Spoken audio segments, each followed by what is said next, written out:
acontecendo no mundo do trabalho, nós precisamos ver como a mídia cobre o mundo do trabalho, como as redes digitais incorporam as lutas dos trabalhadores e as questões pertinentes às condições de vida, às condições de trabalho, as funcionalidades que existem, as dificuldades que nós temos. Então, principalmente nesse momento onde os direitos parecem estar sob suspeição, os direitos estão sob ataque. Então, nós estamos numa situação muito complicada e, mais do que talvez nos momentos anteriores, discutir a comunicação e o mundo do trabalho é fundamental. Eu estou aqui com pessoas que são experts nesse tema da comunicação e eu vou começar pela ordem que eu recebi aqui, inclusive um histórico militante da comunicação democrática. Está aqui o Sérgio Gomes. Sérgio Gomes, que é um militante, um ativista, tanto um apoiador inconteste da causa dos trabalhadores, mas também uma pessoa que está na história de formação de muitos jornalistas, é um dirigente da Alboré. Eu vou pedir para o Sérgio Gomes a difícil tarefa de falar em 15 minutos, porque eu vou pedir para todos nós aqui, essa tarefa eu vou ter que ser bastante ríspido, peço desculpas, porque a gente vai ter que fazer um espaço para debates. Então, eu vou avisar quando tiver 10 minutos, tudo bem, Sérgio? Aí você, aos 5 minutos, eu chamo a segurança e tal, e a gente passa a palavra. Então, eu vou passar, por favor, ver se esse microfone está funcionando. E vou começar a contar. Por favor, Sérgio Gomes com vocês. Só uma licença, desculpe. Alguém perdeu uma chave, está aqui a chave. Chequem aí quem perdeu a chave. E a chave está aqui, tá? Pode vir buscar. Desconta esses 12 segundos. Vou começar agora. Bom, primeiro, agradecer muito aos organizadores do evento e terem se lembrado do meu nome para vir aqui dar uma contribuição. Eu também acho isso que o Serginho falou aqui. Isso fica por último, depois do almoço só fica acordado quem está falando. Então, mas é estratégico. Sem isso, sem comunicar a ação, sem dar visibilidade ao que se passa no andar de baixo, na Casa das Máquinas, não haverá todas as conversas, é tudo cascata, enquanto a gente não conseguir dar conta do que se passa no porão desse navio chamado Brasil. Na verdade, vamos falar da América do Sul, América Latina, etc. Aqui existe uma ideia da invisibilidade do mundo do trabalho na mídia. Eu já sei que é apontar o dedo para a mídia dos outros, para a grande imprensa, etc. E é verdade. Mas tem essa brincadeira, toda vez que você apontar o dedo para alguém, tem 3 apontando para você. Então, eu desafio o pessoal que lida hoje com a imprensa do dia a dia, se realmente a imprensa dos trabalhadores tem mantido ou não a invisibilidade dos trabalhadores no seu ambiente de trabalho. Não há reportagem. Tem muito blá blá blá, senta na máquina, faz inspiração, faz adjetivos, etc., se repete. Então, eu quero dar conta de que recentemente a Barão Tararé, a agência sindical e o Alboré se uniram e nós estamos lançando a ideia do prêmio Aldário Dantas, voltado para a questão da imprensa sindical para estímulo à reportagem. E nós vamos nos acertar que a cada ano tem um tema, pode ser, dependendo dos apoios, porque nós sozinhos, embora juntando essa velha guarda, é um pouco isso, mas nós vamos precisar de apoios para viabilizar isso, estimular o que já houve aqui. Havia o Prêmio Imprensa Sindical da Secretaria do Trabalho, que simplesmente passou, e fica tudo por isso mesmo. O subsistema da imprensa aqui em São Paulo, sindical, é alguma coisa em torno de 400 profissionais, isso é mais do que a redação toda da Folha. Só que faz de conta que isso não existe. Então, uma é isto. O desafio Cadê as grandes reportagens, as reportagens feitas pela própria imprensa dos trabalhadores? Eu não estou dizendo aqui do esforço do Cavechini, carne e osso, etc. Não estou falando disso, de coisas que vêm de fora. Estou falando do próprio movimento sindical, que tem recursos, tem sede, secretário, telefone, não depende de patrocínio, não precisa de dinheiro da OAS, nem nada disso, tem dinheiro próprio. Gente, então, uma é isso. A outra é que eu venho aqui em nome de uma porção de gente que já morreu. Eu estou aqui com o exemplar A Voz do Trabalhador, de 1º de julho de 1908. Então, lá vão 100 e tantos anos. Foi quando se fundou a ABI, a Associação Brasileira de Imprensa, também foi fundada em 1908. Então, em 1908, 1º de julho, foi fundada a Voz do Trabalhador, órgão oficial da COB, da Confederação Operária Brasileira, primeira tentativa de organização numa central no Brasil. Quando o ministro do Trabalho era o... Me ajuda? O cara que é do PMDB, do Rio de Janeiro, boa gente. Amanhã. Agora, aí, do governo Lula. Como é que chamava? O cara, não, Lupe. Um dos caras que criou o CEBS, o Centro Brasileiro de Estudo de Saúde, junto com o Davi Capistrano, jovem, mais jovem do que nós, ministro da Saúde, termina em ão. Temporão, pronto, uma coisa fora do tempo. Temporão. E depois, quando 100 anos, nós conseguimos reunir todas as centrais, os representantes das centrais, junto com o Temporão, e foi apresentado a ele exatamente o que eu vou apresentar a vocês aqui. Então, está escrito. Então, em nome dele, estou aqui. Se passarmos diariamente em revista a jornada os jornais desta capital, Rio de Janeiro, por mais rápida que ela seja, encontraremos sempre umas notas de reportagem, vários acidentes no trabalho, onde nossos companheiros são vitimados, uns atirados ao catre de um hospital, outros à míngua de recursos para o necessário tratamento. Umas vezes são vítimas de uma parede ou andaime que desaba devido ao material empregado, ou a dissídia e incapacidade dos mestres ou empreiteiros. Outras é uma caldeira que explode ou a engrenagem de uma máquina que agarra e despedaça os membros dos que a governam. Enfim, todos os dias, a grande imprensa, entre aspas, nos fornece essas desoladoras notas, preâmbulo de mais uma que vem juntar-se às muitas epidemias que assolam as classes trabalhadoras.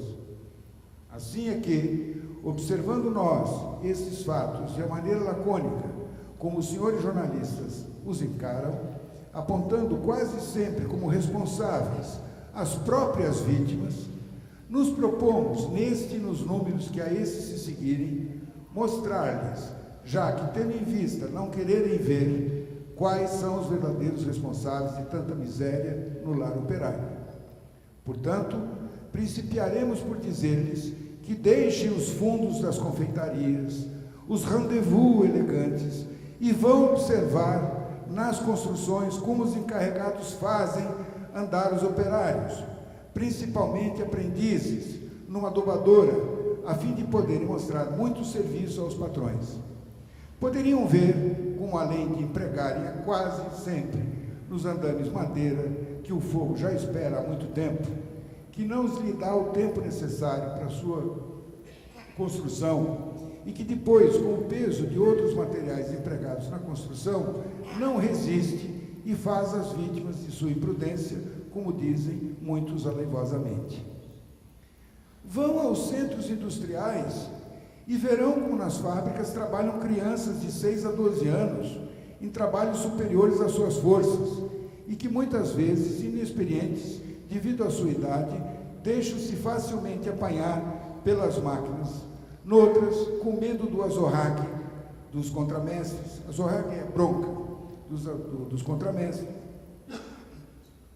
da pinimba dos contramestres. Se não mostrarem serviço, vêm-se esses pequenos operários na contingência de fazer limpeza das máquinas com elas em movimento, do que resulta ficarem despedaçados nas engrenagens. Só depois de observarem minuciosamente esses e outros trabalhos, poderão os senhores editores da opinião pública, entre aspas, informar os seus leitores e verificar, como nós, onde estão as causas de tantas desgraças que infelicitam anualmente centenas de famílias operárias. Mas, como a falta de espaço não lhe impede nessa ocasião, deixaremos para o próximo número lhes mostrar as causas com mais clareza e aos nossos companheiros diremos o meio apto de evitar esta calamidade. Assina F. de Fernando, P. de Paulo. 1º de julho de 1908. O Walter Benjamin dizia que a importância da história não é preservar o numismata, saudosista, o sujeito para trás. A importância da história, de preservar o passado, é de realizar as suas esperanças. E é preciso que cada geração entregue à outra o bastão para que essa luta continue. Há projetos que não se realizam, não é porque eles eram estapafúrdios, é porque, de repente, uma pessoa, o casal, um deles se separou, ou um morreu, ou veio um golpe, ou uma tragédia, enfim. Mas não é que aquela ideia não tinha sentido. Ela ficou pelo caminho, porque as condições não se deram ali naquele momento. Então é preciso retomar, de alguma maneira, para que as novas gerações sejam dignas dos esforços dos que vieram antes de nós. E esta própria coleção que está aqui é fruto do trabalho do José Luiz Del Roio, que criou o Arquivo Histórico do Movimento Operário Brasileiro na Itália, durante a época da ditadura, conseguiu tirar daqui muita coisa que estava pronta para cair na mão da polícia e, portanto, o Departamento de Estado americano, que era para onde se enviava isso, para a Biblioteca de Washington, e conseguiu tirar isso aqui em navios, como se fosse mudança de família, etc., e criou lá o ASMOB, com compromisso, organizou tudo, microfilmar, e na volta, quando viesse a democracia, e aqui está, a menos de 100 metros, convido a todos, o Centro de Documentação e Memória da Unesp, que acolhe isso tudo.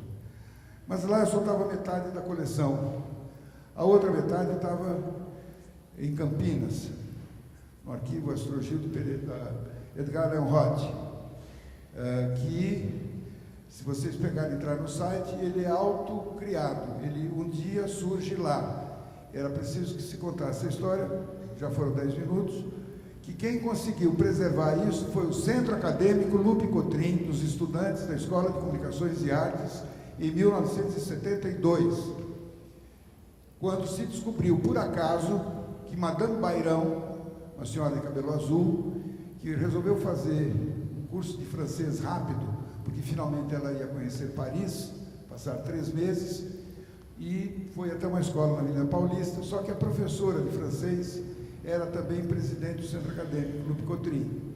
E aí ficou sabendo que, por baixo do pano, o Departamento de Estado americano estava comprando jornais velhos, que eles tinham nessa família rica, uma ovelha negra anarquista chamada Edgar Leonroth, que tinha passado a vida juntando papel velho.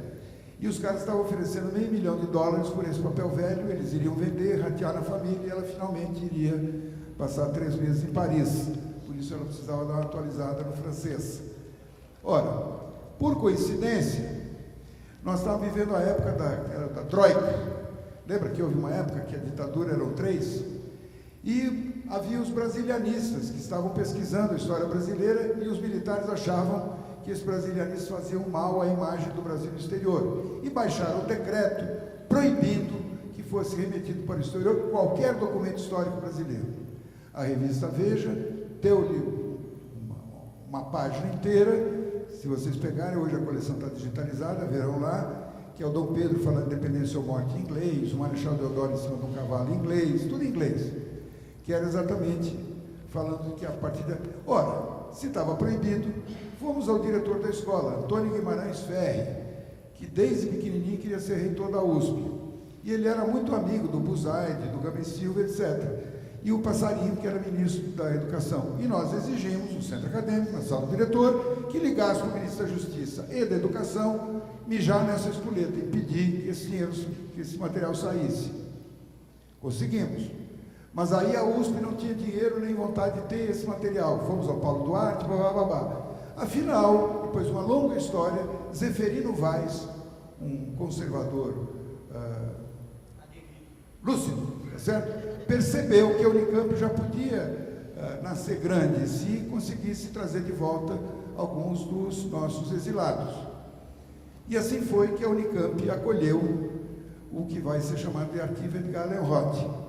Mas essa história da juventude, do movimento estudantil de pessoas como não está contada nem mesmo pelo Edgar Leonroth.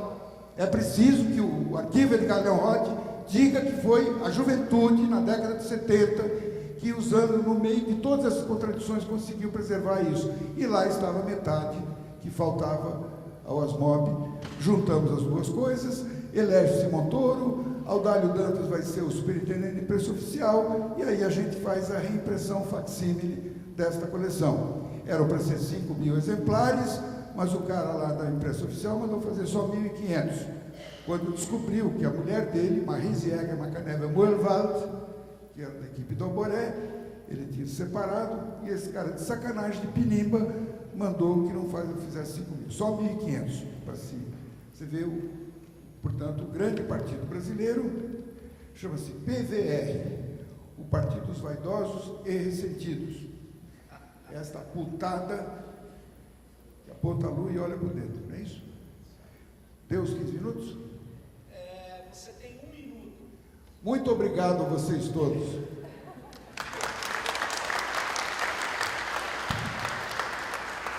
Que memória, hein, Sérgio? Parabéns, hein? Olha só, vou passar agora para o Altamiro Borges. É isso aí, por 15 minutos.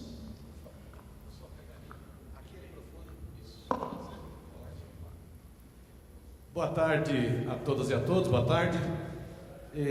Primeiro gostaria de agradecer muito o convite para estar aqui, nesse salão nobre, que é nobre realmente, né? Até a gente fica muito distante de nobreza.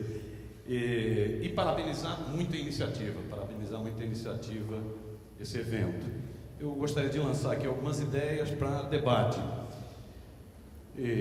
Eu acho que o tema muito apropriado, a invisibilidade do trabalho na mídia, diria um grande amigo nosso que faleceu ano passado, um operário metalúrgico que sempre foi um grande comunicador e depois montou o Núcleo Piratininga de Comunicação, Vitor Gianotti. Ele dizia: os trabalhadores são não notícia nos veículos de comunicação. Eles são não notícia. E isso não é de hoje. Os trabalhadores sempre foram não notícia nos veículos privados de comunicação, por uma questão até lógica, né? São veículos privados, empresariais. O empresário não gosta muito de leis trabalhistas. O empresário não gosta muito de justiça trabalhista. O empresário não gosta muito de fiscalização do trabalho. O empresário detesta greve. O empresário não gosta de sindicatos, a não ser os domesticados que sirvam como departamento de relações públicas, relações humanas. Então, por uma questão lógica, a imprensa privada não gosta do trabalho. É simples assim. Não é uma questão de maldade. Aí não tem nenhuma maldade, não tem nenhuma sacanagem, não é um espírito demoníaco. É uma questão de lógica. Eu sou empresário, eu não gosto de leis, não gosto de justiça do trabalho, não gosto de sindicato, não gosto de greve. Simples assim. Porque senão eu vou estar alimentando cobra. Por essa razão de classe, os trabalhadores sempre foram invisibilizados na imprensa privada. Eles sempre foram, como dizia o Vitor Gianotti, não notícia. Isso desde a origem da luta dos trabalhadores no capitalismo, desde a origem da imprensa, né? Isso é história, né? Aqui no Brasil, por exemplo, os anarquistas tiveram um papel fundamental na organização do movimento sindical brasileiro, né? Quando se importou se importou mão de obra do exterior, para o capitalismo nascente no Brasil, né? Vieram nesses barcos também importantíssimos dirigentes anarquistas, como Neno Vascos, né? Vários dirigentes anarquistas, italianos. E o anarquismo teve um papel decisivo na organização do movimento sindical. O Sérgio já se referiu aí, a organização da Confederação Operária Brasileira, da COB, iniciativa dos anarquistas. Lerotti, um anarquista, um grande dirigente anarquista, né? E os anarquistas sempre perceberam que a imprensa privada ia falar contra a luta dos trabalhadores. Por isso que os anarquistas sempre deram muita atenção à imprensa sindical, né? Com o jornal A Plebe, com vários veículos de comunicação, né? Com a Voz do Trabalhador, com vários veículos de comunicação. Agora, lógico que é uma competição desigual com a imprensa empresarial, mas os anarquistas sempre deram muita atenção. A mesma coisa quando os comunistas passaram a ser força hegemônica no movimento sindical brasileiro. Também deram muita atenção à imprensa, chegaram a ter 9 diários no Brasil, diários de grande tiragem, inclusive, porque sabiam que na imprensa patronal, privada, corporativa, a luta dos trabalhadores não teria chance. Agora, sempre foi uma competição muito desigual, a ideologia dominante, a ideologia da classe dominante, o sistema econômico é todo favorável, é todo ele do capital, né? Então sempre foi uma disputa muito desigual. Todos esses setores sofreram, movimento sindical, a luta por direitos, advogados ligados à questão do trabalho, todos eles sofreram violentíssima perseguição na história do Brasil. De Lei Adolfo Gordo, de expulsão dos anarquistas, até Estado Novo, todos eles sofreram, né? Do ponto de vista do capital, nunca foi interessante dar muita liberdade de ação para o trabalho, na luta por seus direitos. Então todos eles sofreram. Sofreu o movimento sindical, sofreu o direito do trabalho, sofreram governos, mesmo originários, das classes dominantes, mas que com a ideia de constituição de uma nação entenderam a importância do trabalho e quiseram de uma forma ou de outra valorizar o trabalho, mesmo que às vezes tentando domesticar os sindicatos, né? Mas sofreu Getúlio Vargas. A imprensa nunca perdoou Getúlio Vargas. Pois é, nunca perdoou Getúlio Vargas. Não Getúlio Vargas o estancieiro, o governador do Rio Grande do Sul que se tornou presidente, mas o Getúlio Vargas da consolidação das leis do trabalho, o Getúlio Vargas do salário mínimo. A imprensa nunca perdoou Getúlio. Lógico que, como ficava muito difícil bater de frente na questão do direito ao trabalho e do salário mínimo, apesar que batia, dizendo que isso paralisava a economia, isso era antiprodutivo, sempre se opta por uma propaganda mais fácil, que é a propaganda do mar da lama, da corrupção. Isso já é antigo na história do Brasil e da mídia brasileira, né? E do mundo, né? Escandalização da política, como diz o Thompson, não é isso? Do mundo, né? Então, esses governos sofreram muito. João Goulart sofreu muito com a ideia do 13º salário, com a ideia da reforma agrária, que tem a ver com o direito de trabalhador do campo. Então, sempre sofreram muito. Então, desse ponto de vista, eu acho que faz parte é endógeno ao sistema. O sistema, sendo o sistema do capital, a imprensa do capital, como diria Gramsci, a imprensa do capital, o partido do capital, não vai nunca incentivar a luta dos trabalhadores. É uma questão de lógica. Ela vai adotar, no geral, no meu entendimento, aí Serjão, que manja muito desse assunto, me ajuda, ela adota basicamente 3 linhas editoriais no tratamento da luta dos trabalhadores, do direito ao trabalho, da luta sindical. Uma é a não notícia, ou como diz o título desse debate, o invisibilizar. Então eu posso ter uma assembleia com 10 mil trabalhadores e uma festinha de madames com 10 madames. A festinha de madames é notícia. A assembleia não é notícia. A reivindicação não é notícia. As condições de trabalho não são notícia. Isso é não notícia. A Até porque se ela for falar em condições de trabalho, ela vai ter que falar das condições de trabalho nas redações dos jornais, que hoje são das piores existentes. A pejotização, que é a terceirização de vez nas redações. Então isso é não notícia. Essa é uma linha editorial. É invisibilizar. Segunda linha aqui, pode se complementar, é criminalizar. A partir do momento em que essa luta, essa Assembleia de 10 mil, que não foi notícia, vira uma paralisação, que pode inclusive ter efeito dominó, que pode ir num crescendo, a mídia vai criminalizar. E criminaliza de um jeito que engana muito trabalhador. Criminaliza dizendo o seguinte: a passeata congestionou o trânsito de São Paulo. Como se trânsito em São Paulo não fosse congestionado. Ela pega uma meia-verdade para criminalizar. Pega às vezes um ato ou outro de desespero para chamar de vândalos.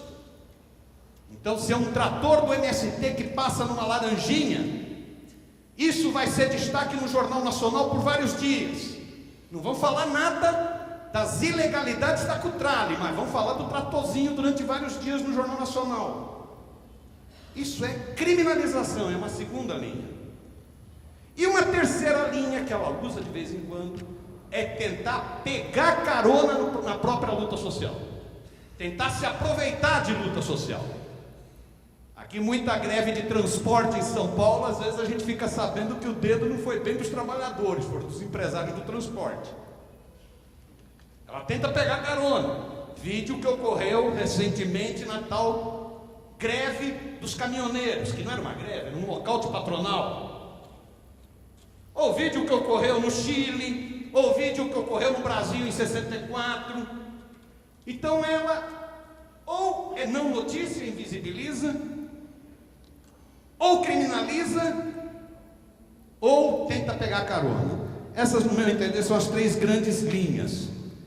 Isso é feito, volto a dizer, não é por uma questão moral, não estou aqui demonizando. Isso é feito por uma lógica do próprio sistema, de ser uma imprensa privada. Isso é feito de jeitos muito inteligentes. Como nos ensinou o professor Perseu Abramo, a manipulação da mídia não está na mentira. Também tem mentira. Também tem mentira. Agora mesmo descobriram uma mentira lá no tal triplex do Guarujá. Mas já foi, já está feito, deixa para lá. Também tem mentira. Mas não é mentira. A manipulação da mídia, a manipulação da imprensa, segundo o professor Perseu Abramo, é basicamente o realce e o ocultamento. O que me interessa, eu realço, é a manchete, é o comentário na televisão, é o destaque na rádio, é a capa da Veja. O que não me interessa, eu oculto. Impressionante, a Veja teve a capacidade de não noticiar o afastamento do presidente da Câmara Federal. Não foi capa. Interessante. Eu oculto. O que não me interessa, eu oculto. E o que me interessa para a minha linha política e de econômica, eu realço. Isso causa uma seletividade em toda a cobertura midiática. Eu acho que isso é como é feito esse processo de invisibilização das lutas dos trabalhadores. Para fechar, eu acho que nós vamos ter que estar muito antenados para o que vai ocorrer daqui para frente. Na minha opinião, nós estamos tendo uma castração do voto no Brasil. Não tem outro nome. O que está ocorrendo no Brasil é um golpe. Não é um golpe de militares na rua, de sangue na rua, mas é um golpe de uma ruptura institucional. Estão caçando o voto de 54,5 milhões de eleitores brasileiros, com base em alegações que não se sustentam, e a imprensa mundial, que não está nem tão contaminada por esse golpismo aqui, está dizendo isso. Porque pedalada fiscal não é argumento, e o conjunto da obra não é argumento para nenhum processo de cassação. para nenhum processo de impeachment. Nós estamos tendo um golpe. Esse golpe, no meu entender, não tem nada a ver com pedalada ou com corrupção. Que não significa que não tenha que ter controle dos gastos públicos e que não significa que não tenha que ter um combate implacável à corrupção. Afinal de contas, quem sofre é o trabalhador com a corrupção. Esse golpe tem a ver com um projeto de nação. E eu acho que o que vem por aí, e as sinalizações são muito fortes, é uma investida contra o trabalho violentíssima. Que dos 56 itens analisados pelo Departamento Intersindical de Assessoria Parlamentar, do DIAP, 56 projetos que já estão em discussão no Congresso, eu destacaria 3. 1. Terceirização nas atividades fins. 2. Fim da CLT com negociado sobre o legislado. 3. Reforma da Previdência Social. Esses são os 3 grandes ataques. Como a mídia empresarial sempre defendeu essas questões, a mídia vai tentar manipular esses dados para a população. Vai tentar criar um clima favorável a essas 3 reformas. Sem elas, o Brasil morre. Sem elas, o Brasil acaba. Vai tentar criar um clima, como criou na década de 90 com a onda neoliberal no Brasil. Vai tentar criar esse clima. E nós vamos então ter grandes desafios pela frente. Porque agora não vai ser só a invisibilidade da luta dos trabalhadores. Vai ser a propaganda do receituário neoliberal. É pior ainda. É pior ainda. E isso vai exigir da gente, penso eu, 2 questões decisivas. Uma, nós vamos precisar ter muita capacidade aí em todo o campo do direito do trabalho, do movimento sindical, da blogosfera progressista. Nós vamos ter que ter muita capacidade para denunciar, desmontar esses argumentos. Então nós precisamos denunciar o que essa mídia vai tentar fazer. Segundo, nós precisamos fortalecer os nossos instrumentos de comunicação. Sem instrumentos de comunicação em maior quantidade, mas concordando totalmente com o Sérgio, em melhor qualidade, produção de conteúdo de alta qualidade, nós não vamos conseguir fazer a luta de ideias na sociedade. Esse eu acho que são os 2 grandes desafios que estão lançados. Ponto final. Eu só queria um registro aqui. Minha alegria de ter encontrado o Clemente, ter encontrado o Fajardo, fazia tempo que eu não via, tá? É isso, ponto. Muito bem. Estamos conseguindo manter o tempo. Vou passar a palavra agora para Renata Miele, por favor. Boa tarde a todos e todas. Queria agradecer muito o convite da Fundacentro e parabenizar pela iniciativa de fazer um debate que eu acho que cada vez mais precisa ser aprofundado em todos os ambientes em que a gente tem algum tipo de atuação social, política. Então, não só discutir a invisibilidade do mundo do trabalho, mas discutir a invisibilidade da luta do povo brasileiro como um todo, da questão das mulheres, dos negros, dos índios, enfim. Nós vivemos num ambiente onde o povo brasileiro, ao fim e ao cabo, é invisível nos meios de comunicação. E o que nós temos nos meios de comunicação, na verdade, é apenas uma caricatura daquilo que, na verdade, nós somos e uma idealização daquilo que nós somos e numa tentativa aí de criar um padrão médio do povo brasileiro que não existe. Queria dizer que o Miro roubou toda a minha fala, então eu vou ter que improvisar, porque eu ia falar, eu mostrei aqui para ele, basicamente o roteiro é parecido, não é à toa que a gente tenha uma atuação bastante próxima, né? Além de ser coordenadora-geral do Fórum Nacional pela Democratização da Comunicação, eu sou, na verdade, secretária-geral também do Barão de Tararé, e queria, então, apesar de repetir algumas coisas, tentar repetir dando ênfases um pouco diferentes. Primeiro, eu acho que a gente dizer, fica parecendo que nós estamos chovendo no molhado, mas a sociedade ainda não percebeu isso, então não é chover no molhado dizer que no Brasil nós vivemos num ambiente de oligopólio privado dos meios de comunicação.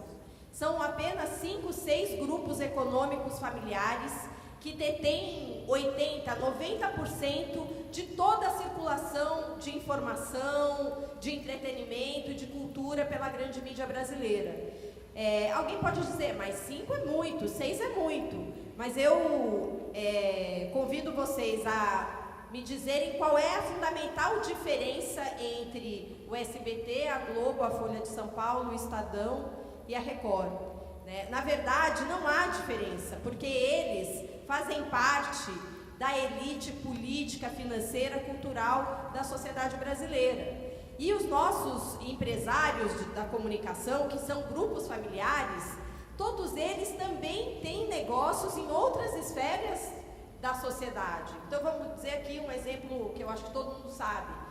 A família Saad é proprietária de gados e de fazendas de gado. O negócio deles, a atuação deles no agronegócio talvez seja muito mais rentável do que a própria Band em si. Não é à toa, então, que se você tiver um olhar mais atento à cobertura e à narrativa da Band com relação, por exemplo, à luta por terra no Brasil, eles têm uma postura de criminalização contra todos os movimentos que lutam pela terra, muito maior até do que outros meios de comunicação.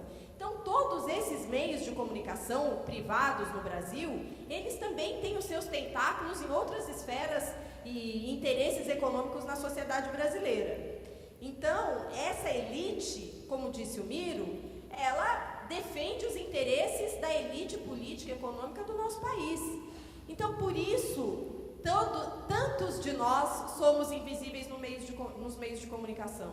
Nós e nossas lutas são invisíveis, porque essas lutas, elas vão de encontro aos interesses justamente dessa elite. E o papel dos meios de comunicação numa sociedade não é o papel do lazer e do entretenimento desinteressado, da informação para levar a notícia de forma imparcial para as pessoas. É preciso também que se diga isso de uma maneira mais ampla, inclusive em espaços onde a gente poderia imaginar que isso seria natural. Eu tive esses dias, por exemplo, num debate na semana de jornalismo lá da Casper. E a gente conversando lá, fiz um debate e os estudantes vieram conversar comigo, que nunca tinham ouvido no curso de comunicação falar de monopólio, falar de manipulação, falar de imparcialidade, da maneira como a gente estava falando, e da invisibilidade das lutas sociais e da necessidade de democratizar a comunicação no Brasil. Quer dizer, isso é um tema, isso também é um não tema, inclusive nas faculdades de comunicação. Portanto, essa história da não notícia, a luta do povo brasileiro, a luta pela democracia, a luta dos trabalhadores, a luta pela emancipação das mulheres, a luta pelo fim do racismo, tudo isso é não notícia, ao fim e ao cabo, nas nossas mídias hoje hegemônicas no Brasil. E isso se dá em todas as esferas dos meios de comunicação. Às vezes a gente foca muito o nosso debate na questão do jornalismo. Mas e o que são as novelas? E o que são os programas de auditório, de entretenimento, que para mim é uma coisa de mau gosto, mas o que são agora a novidade do mundo espetacularizado dos reality shows, onde a gente vê sendo transmitido ao vivo o estupro de uma mulher no Big Brother, não foi na TV aberta, mas foi na TV fechada, e isso é naturalizado como se nada tivesse acontecido, né? Então, esse entretenimento, ele também vem carregado de um viés ideológico e cultural de dominação, inclusive do comportamento do povo brasileiro, porque na notícia você invisibiliza ou criminaliza, e no entretenimento você tenta domesticar, anular as capacidades de luta, anular as consciências dos trabalhadores e da sociedade com os programas que a gente vê aí na nossa televisão. E o que é invisibilizado, então? A agenda política e trabalhista da luta dos trabalhadores. O Miro já falou aqui. Quer dizer, quando é que a gente vê um meio de comunicação trazer o debate sobre a questão sem ser pelo viés da criminalização, mas um debate sério sobre a questão da redução da jornada de trabalho. Esse é um debate que não consta dos nossos meios de comunicação. E quando consta, é exatamente para negar a necessidade de se reduzir a jornada de trabalho. Quando é que a gente vê, por exemplo, um debate, uma reportagem, um programa de discussões que aprofunde o tema, por exemplo, das transformações que vem se aprofundando no mundo do trabalho, em função das novas tecnologias, os impactos que isso tem para o trabalhador? Isso nunca aparece nos meios de comunicação. O que aparece são os impactos disso para o empresário. Porque o trabalhador não é notícia, mas o empresário é.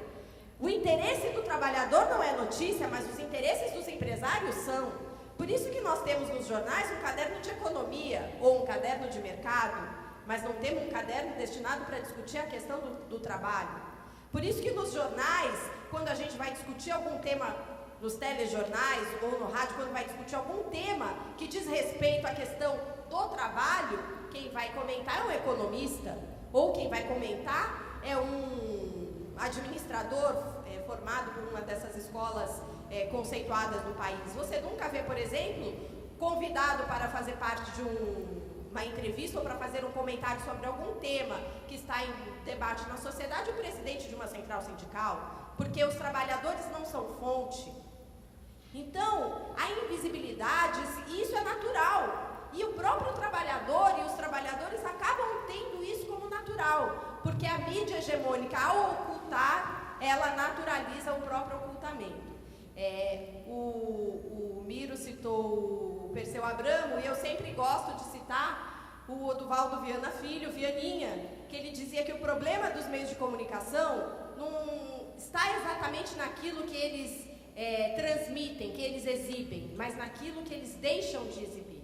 Então, aquilo que deixa de aparecer que é onde a gente precisaria colocar a nossa lupa para identificar quais são os interesses que estão por detrás das notícias que aparecem nos meios de comunicação. E a questão dos direitos trabalhistas e direitos sociais. Nós estamos vivendo, nesse momento, um desmonte não só da CLT. Eu tenho falado esses dias que nós estamos numa situação que para mim parece aquela coisa do pré-jogo. Como a gente saiu das Olimpíadas, quando a gente zapeava, sempre estava lá, pré-jogo. Nós estamos no pré-jogo ainda. Porque se o golpe se consolida nessa votação que se iniciou hoje no Senado Federal, aí sim o jogo vai começar pesado. E vai ser o desmonte da CLT, o desmonte de vários direitos sociais e o desmonte da própria Constituição Federal. Porque o que eles querem é rever a Constituição, como disse o ministro da Saúde interino, Ricardo Barros, quando disse que o Brasil não tem condições de arcar com os direitos que estão consignados na Constituição. O Brasil não tem recursos para garantir esses direitos. Então, o que eles querem é mudar, inclusive, a própria Constituição Federal que nós conquistamos com tanta luta dos trabalhadores no Brasil. E também é invisibilizado nos meios de comunicação a vida dos trabalhadores e os dilemas dos trabalhadores. Quer dizer, situações cotidianas, que são dramas de famílias e famílias, que não tem, por exemplo, as mulheres trabalhadoras que hoje são arrimo de família e que são garantidoras da renda familiar, que não tem com quem deixar seus filhos porque não existe creche para colocar as crianças, ou porque não existe escola em tempo integral. Então são pautas de direitos sociais que, para além da agenda própria do mundo do trabalho, também são invisíveis, porque elas dizem respeito à vida e à melhoria de condições de vida dos trabalhadores. E melhorar a condição de vida dos trabalhadores é perigoso. É perigoso, e a gente está vendo isso porque um dos grandes legados que serão destruídos se a gente não se mobilizar desses anos dos governos Lula e Dilma foi a inclusão de mais de 40 milhões de pessoas que viviam na miséria, no trabalho, em direitos, com programas sociais, com programas de transferência de renda. E quando o trabalhador melhora de vida por políticas públicas, por aquecimento da economia, porque se construiu uma política para acelerar o desenvolvimento do país, o trabalhador passa a ter acesso a outros bens culturais também. E a sua consciência também melhora. E ele passa a exigir mais presença do Estado e não menos presença do Estado. Ele passa a exigir melhores serviços públicos, ele passa a exigir uma saúde de qualidade, ele passa a exigir que as escolas tenham mais qualidade, e tudo isso significa pôr em xeque a grande joia da coroa, que são os serviços privados, que é a lógica neoliberal da privatização e de que o que é privado é bom e o que é público é ruim. Mas os trabalhadores, quando começam a melhorar de vida, eles passam a demandar mais do Estado. E demandar mais do Estado significa fortalecer o Estado, fortalecer a economia no sentido da inclusão. E isso é contraditório com o capitalismo nos tempos do neoliberalismo, como nós estamos vivendo hoje. Nós também podemos perceber que o que nós vemos dos trabalhadores nos meios de comunicação, como disse o Miro, é exatamente o trabalhador ou de maneira criminalizada, principalmente os movimentos sociais, ou o trabalhador como vítima, quando ele é vítima de um atentado, ou quando ele é vítima, como ocorreu no Chile com os trabalhadores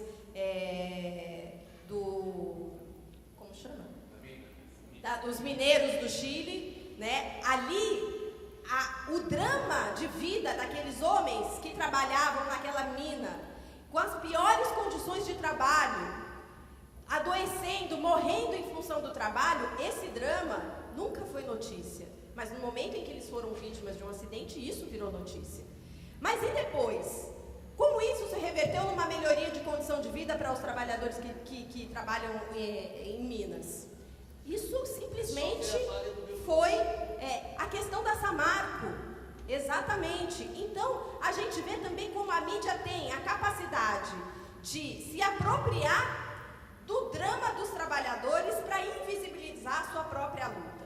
Então, e a outra coisa é o trabalho como custo, né? Por isso que os meios de comunicação interditam discussões ou fazem o debate a partir dos seus interesses sobre a reforma da Previdência ou sobre a reforma tributária, porque alguém acha que quando o ministro interino Henrique Meirelles está falando em aumentar impostos, ele está se referindo à taxação das grandes fortunas?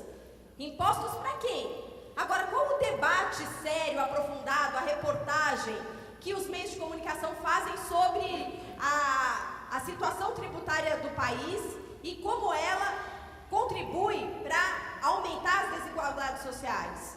Isso não aparece em lugar nenhum. Os impostos serão aumentados ao custo do trabalhador e do trabalho, e não dos empresários e das fortunas. Essa é a lógica, portanto, dessa mídia hegemonizada e privada. E então, o que fazemos neste cenário para concluir que meus 15 minutos se esgotaram? Nós temos que ganhar mais e mais e mais a consciência dos trabalhadores organizados, conscientes, portanto estou falando aqui dos sindicalistas, também dos trabalhadores que não são sindicalistas, mas nós temos que começar a ganhar mais apoio da sociedade para defender, por exemplo, o fortalecimento da comunicação pública, que nós conquistamos no Brasil nessa última quadra histórica, com muita luta e muita pressão do movimento social, e que agora o governo interino do presidente Michel Temer quer acabar com a TV Brasil e com as emissoras que compõem a EBC, aonde a voz do trabalhador tem tido um espaço, aonde a situação de vida do trabalhador, os dilemas do mundo do trabalho, a agenda trabalhista tem tido espaço para ser discutida com a sociedade. Defender a TVT, que também vai sofrer o ataque dos governos trabalhistas. Então, meios de comunicação, os blogs, a imprensa alternativa, que precisa melhorar muito para trazer como personagem principal da sua notícia o trabalhador. Nós ainda não conseguimos fazer isso, é importante que se faça essa autocrítica. O trabalhador tem que ser o nosso personagem, o trabalhador e a trabalhadora. Mas isso não significa significa que nós não temos que, reconhecendo essa limitação, tentar superá-la, mas fortalecer esses veículos para que a gente possa fazer uma narrativa e se contrapor a essa narrativa hegemônica que hoje está dando um golpe na democracia do nosso país. É isso, obrigada. Boa tarde a todos.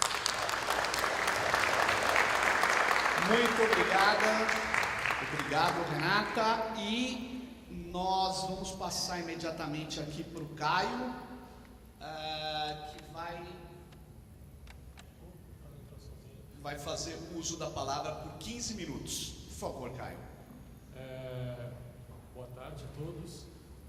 A minha fala é menos no aspecto geral, tentar, até porque, enfim, tenho menos tempo de estrada que todos aqui na mesa, então eu vou tentar falar um pouco da experiência particular nossa, tanto lá no Professor Repórter como na Repórter Brasil, fazendo documentários, né, que é uma tentativa de apropriação de alguns espaços, né, a gente não está falando aí de influenciar na grande notícia, né, nesses termos que estão sendo colocados aqui, mas de tentar produzir conteúdos audiovisuais que pautem de maneira marginal a grande imprensa, mas que ainda assim sirvam como iniciativas que propaguem narrativas diferentes, problemas escondidos, e trazendo novos atores aí para o espaço público. Enfim, hoje, né, descobri aí que, por exemplo, o carne e osso está sendo usado em sala de aula. Isso me deixa muito contente mesmo, porque enfim, o jornal tem esse alcance, né, que é o jornal que a gente discute aqui, mas no dia seguinte ele é embrulho de peixe, né, e saber que um documentário pode ter vida própria vários anos depois de feito, assim, é uma coisa que aplaca um pouco esse sentimento de frustração que a gente tem de virar um embrulho de peixe no dia seguinte. Então, basicamente, existe, assim, no meu trabalho, uma afinidade temática com a questão do trabalho, né, de trazer as histórias dos trabalhadores, dos ambientes de trabalho para o audiovisual, principalmente, e tem também uma afinidade que não é só temática, mas uma afinidade, eu posso dizer também de linguagem, uma afinidade estética, assim, né. Basicamente, no Professor Repórter, por exemplo, e eu repito isso nos documentários, a gente privilegia o trabalho mesmo, a ação, né, a narrativa em ação. A gente tem muito pouca entrevista, né, não é um programa opinativo ou um programa de debates, né, é um programa de chão de fábrica mesmo, nas ruas e tal, né. Isso já aconteceu mais de uma ocasião em que a gente está em algum lugar, alguma empresa ou algum hospital e tal, e sempre o diretor daquela instituição quer falar e tal. Eu já vi o Caco dizendo isso para as pessoas, eu não posso dizer porque eu não tenho esse crachá, mas enfim, eu já vi ele dizendo, olha, a gente quer entrevistar quem trabalha. Não que os diretores de hospitais não trabalhem, mas quem, né, trazendo para o sentido de que o programa tem esse lado mesmo de acompanhar o trabalho sendo feito mesmo, né, de documentar isso, até porque isso também para o audiovisual, né, para que as pessoas se sintam mais cativadas a estar em contato com esses materiais, né. O que é um desafio, e eu chamo vocês para esse desafio aqui, acho que tem profissionais de várias vertentes aqui, para nos ajudar nesse desafio, que é trazer esses temas invisibilizados, né, como eu concordo que são realmente, como eles podem se transformar em pautas, como o jornalista que está dando murro em ponta de faca nas suas redações possa estar municiado de informações, de histórias, para que convença o seu chefe de que aquela pauta é uma pauta interessante e viável, principalmente, né? Então, esse trabalho de convencimento, esse trabalho de argumento, de levantamento de informações, ele depende muito de quem está ali no dia a dia, em campo, com essas informações, seja no serviço público, seja nos sindicatos, seja no chão de fábrica, porque essas pessoas vão talvez dar ao jornalista, claro, não qualquer jornalista, mas que tem um histórico de afinidade com esses temas, a possibilidade de que esse jornalista leve esse assunto adiante, né? Então, isso é muito importante para a gente. Eu vou passar um trecho agora do documentário Carne e Osso, que, diferente até de outros documentários que eu fiz, ele surge como uma demanda dos profissionais de saúde, do direito, que viam a situação nos frigoríficos,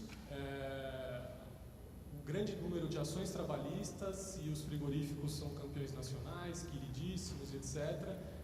E era muito difícil, enfim, enfrentar esse problema pelas vias tradicionais. Então se sugeriu uma peça de comunicação que demorou 3 anos para ser concluída.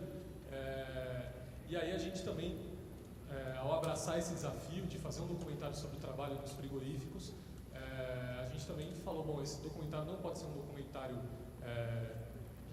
militante, né, nesse sentido de ser uma ONG, a Repórter Brasil que faz, porque ele precisa falar com um público maior, né? Esse também é um dos problemas hoje da nossa comunicação, essa comunicação que circula, mas circula em círculos fechados, né, de opiniões já repetitivas, né, dos convertidos praticamente, né? Então, as redes sociais têm esse efeito também, né? A gente acaba ficando meio puto com quem discorda, tal, vai desamigando as pessoas, e embora abra o campo para muito mais gente falar, também as pessoas acabam se fechando em círculos mais fechados, assim, né? Então, como um documentário pode romper essa barreira e trazer pessoas que não necessariamente teriam interesse nesse tema, né? Então, eu vou passar um trechinho do Carne e Osso para que vocês tenham, enfim, um pouco a noção do que foi esse trabalho aí, o primeiro vídeo que está já na tela.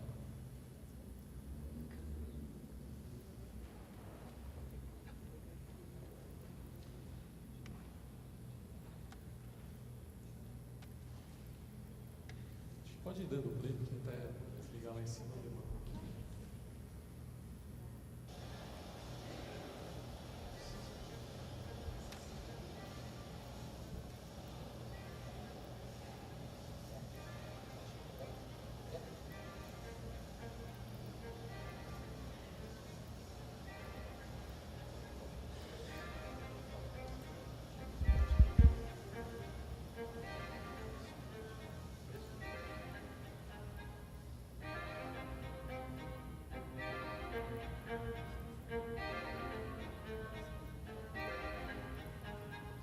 Imagina 8 horas numa mesa, né, direto, fazendo só aquele movimento ali, né, aquele mexendo com os braços, coisa assim.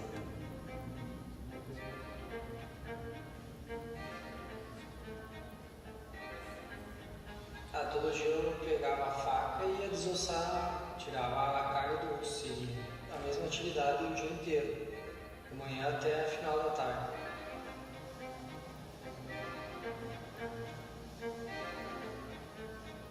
Tinha que tirar, tipo, a cartilagem, tirar os ossos do peito. Às vezes tinha que abrir ele no meio, às vezes quando era para exportação, ele era o peito inteiro. Assim, a gente tinha umas mesas com número, cada pessoa tinha o seu número. Cortar frango, tirar coxa, tirar asa, tirar peito, tirar carcaça. Examinando a carcaça, tinha que fazer em torno de 3.700 por hora, né? Sozinha. Então tem que ser um corte preciso, né? Tem que tirar bem a carne do osso, não pode ficar carne.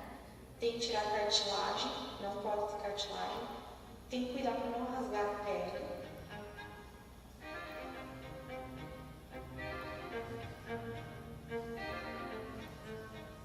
Ele tem que pegar aqui, mas tu tem que saber que o buraco não pode dizer assim que cai, pega o peito, pega o lado da coxa, coisa. Aquela cobrança de produção. Faz a conta, tem dia que eles fazem até 6 toneladas de peito, de chiado e coisa, e ainda eles cobrando isso. Se tu se desviar e prestasse atenção numa outra coisa, tu não conseguia mais vencer o serviço depois. Era muito apurado, daí tu não conseguia vencer. Tu tinha que prestar atenção ali, abaixar a cabeça e dar conta do recado.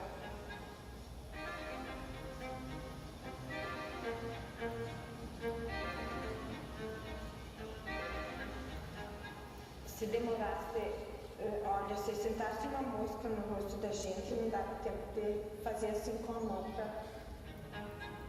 Você tem que cumprir o que eles colocaram na esteira. Eu acredito que eram 6 segundos, eu acho, para você desossar uma peça.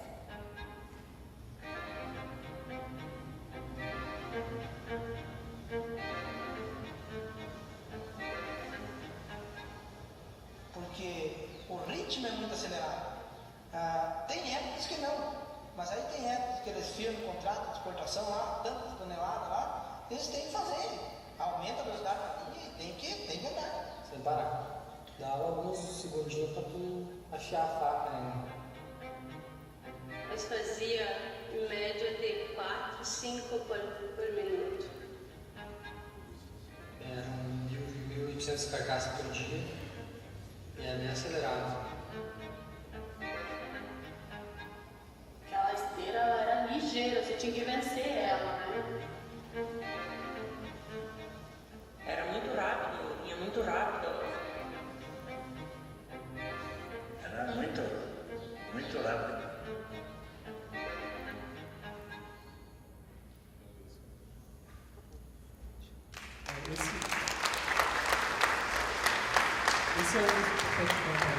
Esse é um dos documentários que circulou de uma maneira interessante, assim, né? E segue circulando. E tem uma característica interessante, assim, né? Porque como a gente vai retratar esse trabalho, até porque, né, como disse o Sérgio, a gente precisa fazer a reportagem, né? Não é apenas o alto número de processos trabalhistas e adoecimentos. A gente precisa ir além, vamos mostrar esse ambiente de trabalho.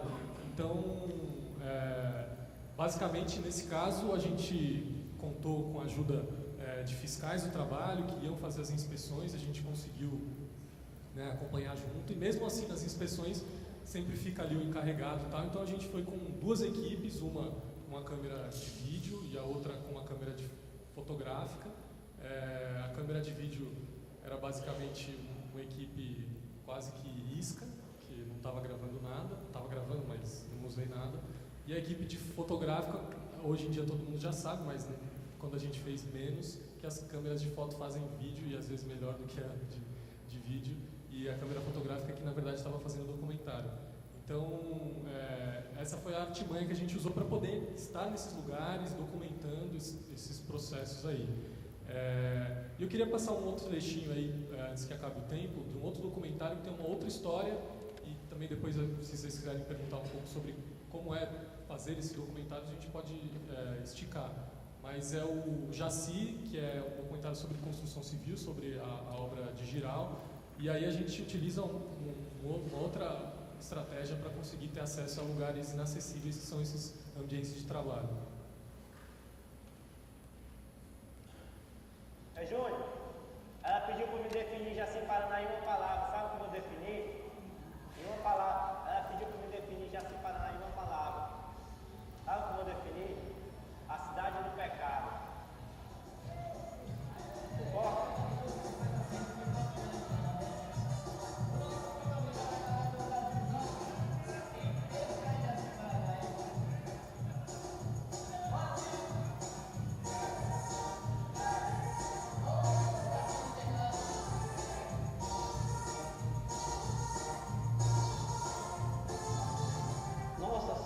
Cheguei aqui no Jaci Paraná, aquele choque cultural, aquele impacto, aquela coisa. Eu dei vontade de ir embora.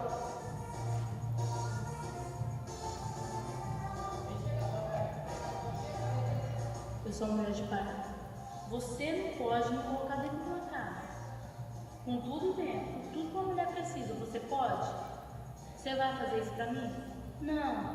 Então se você me quer, desse jeito.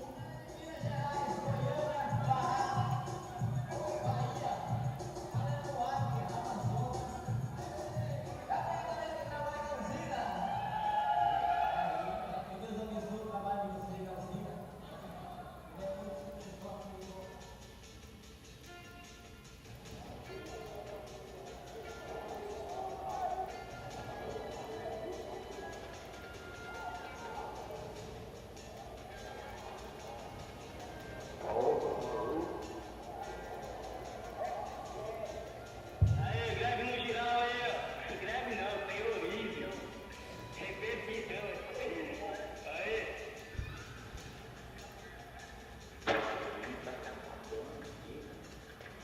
Então a gente corria no meio dos fatos, todo mundo pegando suas coisas, e a gente ouvia tiros.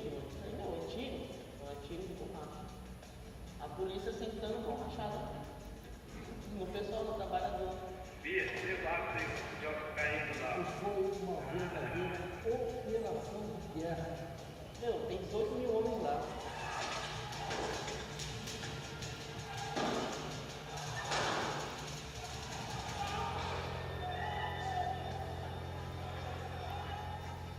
Não há dúvida nenhuma que Giral põe em crise, pôs em crise de fato um padrão de representação sindical distanciado da base, burocratizado, que não dialoga, que não se faz representar dentro da empresa.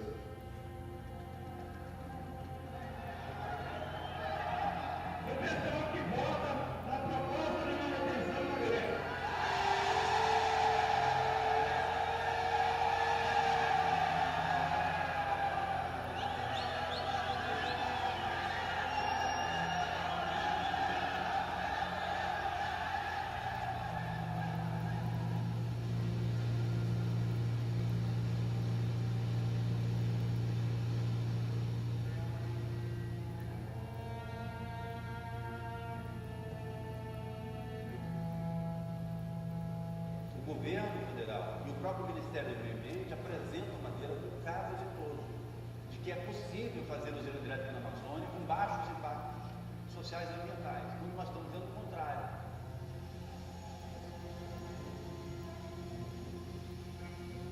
Chegou de acontecer de morrer 2 pessoas, eu vi, 8 horas da manhã no acidente lá. 9 horas da manhã, sabe o que o engenheiro falou? O engenheiro falou, não, tá tudo normal, vamos voltar ao trabalho. Vale a pena pelo menos ver. Quem reclamar da usina tem que apanhar. Tem que apanhar. Só trouxe benefícios. Só trouxe benefício. Bom, só para situar rapidinho, esse documentário nasceu da revolta de Giral, né, que foi uma greve de trabalhadores que começou com uma revolta totalmente incontrolável mesmo, queimaram os alojamentos e talvez tenha sido uma das primeiras grandes desafios aí nesse campo trabalhista do governo Lula, né, que tem um compromisso histórico com os trabalhadores de enfrentar uma greve que surge nos canteiros de obra, em que o sindicato era, enfim, trabalhadores vindo de outros lugares, né, do Brasil, que não tinham a menor vinculação com o sindicato que nasceu numa cidade que nem tinha tradição de construção pesada assim, né, lá em Porto Velho, e esse movimento se espalha pelo Brasil inteiro em grandes obras, com greves em várias outras grandes obras em 2011. E aí, como a gente faz para chegar no ambiente de trabalho, né, e mostrar o ambiente de trabalho de uma forma mais ampla? Uma das estratégias foi usar os celulares dos trabalhadores que estavam lá o tempo inteiro gravando, e era tudo, quando eu chegava lá, quem tem Bluetooth aí, quem tem Bluetooth aí, e foi assim que a gente conseguiu fazer uma grande parte do trabalho, se apropriando desse recurso que está aí disponível, felizmente, para todos. Então é isso, enfim, fico aí agradecido o convite. Bom, nós vamos passar agora a palavra para o Beto Novaes e por 15 minutos. Beto, você tem a palavra. Muito obrigado. Agradecer também a coordenação do encontro, pelo convite e pela oportunidade de refletir, compartilhar reflexões, né? Uma mesa tão rica como essa, né? Falar em último lugar na mesa tem os seus convenientes, né, e seus inconvenientes, né? O conveniente é que você tem que reestruturar, porque tudo que eu tinha pensado já foi picotado, já foi dito, já foi, né? Então isso facilita um pouco, mas por outro lado dificulta. Eu sou professor universitário, trabalho na Universidade Federal do Rio de Janeiro, no Instituto de Economia, né? Minha formação é de agronomia, sou engenheiro de produção na universidade e doutorado na área de economia. Tem a ver que eu estou numa mesa de imagens, né? Essa é a primeira questão aí que eu gostaria de colocar, né? Uma trajetória que não junta nada, né? Mas enfim, enquanto professor universitário e pesquisador na universidade, uma das questões que vem me preocupando bastante é a produção acadêmica, né? A gente se percorrer aí as bibliotecas das universidades, o que tem de tese de doutorado, e tese de mestrado, e trabalhos de pesquisa acadêmico e tal. Então, a questão que eu coloco em cima disso é o seguinte: como esse material está sendo utilizado, entendeu, para transformar, né, para ser apropriado pela sociedade. Essa é a primeira questão, né, que eu acho que aparece, que é uma questão que traz, né, uma certa frustração para a gente, né? Tanta pesquisa, tanto investimento, tanto diagnóstico, né, estratégico do desenvolvimento do capital, tal, né? A gente vê por esse encontro, nós tivemos aqui ontem um dia riquíssimo, né, de análise, né, estratégicas do desenvolvimento capitalista, da conjuntura para hoje nós estamos aqui fazendo um excelente diagnóstico sobre a questão da comunicação, né? E o Caio aqui me abriu um campo, entendeu, para eu entrar nesse debate do ponto de vista de algumas experiências tópicas e pontuais de como enfrentar isso, né? Ou seja, eu acho que, e aí vem muito em sintonia com uma questão que a Maria Maíra colocou no primeiro dia aqui. Bom, como é que nós vamos fazer para juntar os nossos fragmentos, né, para combater isso? E eu acho que a imagem aí ganha uma relevância, uma relevância no mundo que a gente está vivendo, nessa conjuntura que a gente está vivendo, que a informação ela está passando pela mídia, né? Quer dizer, a mídia burguesa, né? A mídia controlada pelo capital e tal. Eu não quero discutir muito isso, porque isso é uma estratégia deles, né? E a gente já reconstituiu historicamente esse processo. Quero construir assim um projeto pequeno que a gente está desenvolvendo na universidade, que vai muito nessa linha aqui que o Caio colocou, né, do Repórter Brasil, né? Ou seja, a gente tem como princípio, né, como fundamento para selecionar as teses e as pesquisas que nós vamos utilizar para fazer a passagem para essas imagens. Antes disso, eu coordeno um projeto no Instituto de Economia chamado Educação através das Imagens. Então, é o uso da imagem na educação, né? Então, essas imagens, essa produção de documentários tem como objeto central recolher o olhar dos próprios agentes, né, dos próprios trabalhadores sobre a realidade que eles estão vivenciando e tentar dar visibilidade a essa leitura do mundo que eles fazem. Esse é o desafio. Como eu mudei o eixo aqui, eu também vou apresentar um rápido documentário aqui sobre uma greve que teve em São Paulo, né, de 400 trabalhadores vindos do Ceará e da Paraíba. Sabe que a cana aqui em São Paulo é cortada, foi na agricultura da cana, no Tapetininga. Foi uma greve de 400 trabalhadores. Essa greve não foi notícia no jornal local, na rádio local, ela ficou circunscrita ao território da usina. Se você fizer uma comparação dessa realidade com as greves que teve no começo da década de 80, as greves do Nordeste dos cortadores de cana eram notícias do mundo todo, entendeu? Porque o cara, para fazer uma greve, tem que fazer piquete. Para fazer piquete, esse fato tornava um fato social, a imprensa divulgava. Hoje não. Hoje ela está circunscrita, ninguém divulga, ninguém sabe. Nesse projeto nosso, foi um projeto, esse trabalho, aí nós temos um documentário chamado Conflito, sobre essa greve. E esse documentário surgiu assim, uma reunião que nós fizemos com um dirigente sindical na Unicamp, com alguns professores da Unicamp. É o seguinte: olha, nós estamos aqui na academia pesquisando o processo de trabalho e tal. Estamos esquecendo de um lado, e os trabalhadores disso estão fazendo, como estamos reagindo contra essa modernização tecnológica, né? Não tem luta mais. Aí ficamos lá, traçamos um projetinho, fizemos um projetinho. Não, quando tiver um conflito aí, o dirigente sindical avisa a gente, vamos lá filmar. Aí fomos filmar. Aí teve esse dia, apareceu esse dia, o dirigente sindical entrou em contato com a gente botou um câmera para ir com ela, que ia fazer a mediação da greve, foi lá para Itapetininga e filmou. Aí nós fizemos um documentário, né?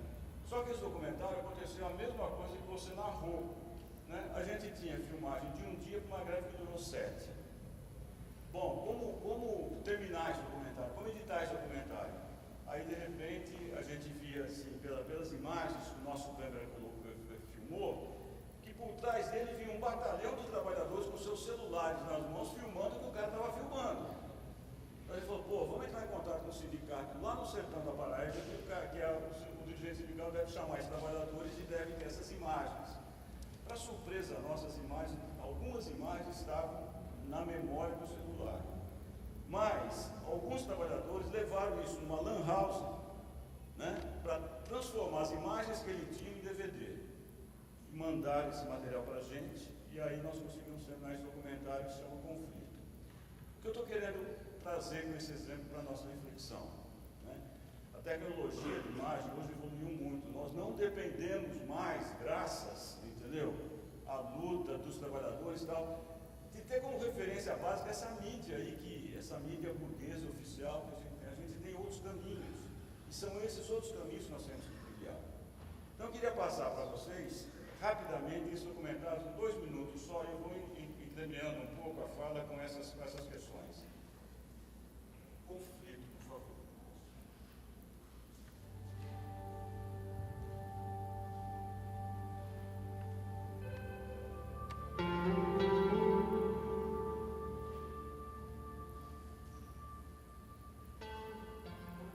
As minhas condições de vir lá do norte, eles foram lá buscar a gente, o Paulo, o Jair, o Luiz, o Reginaldo, que é um dos responsáveis também da gente aqui.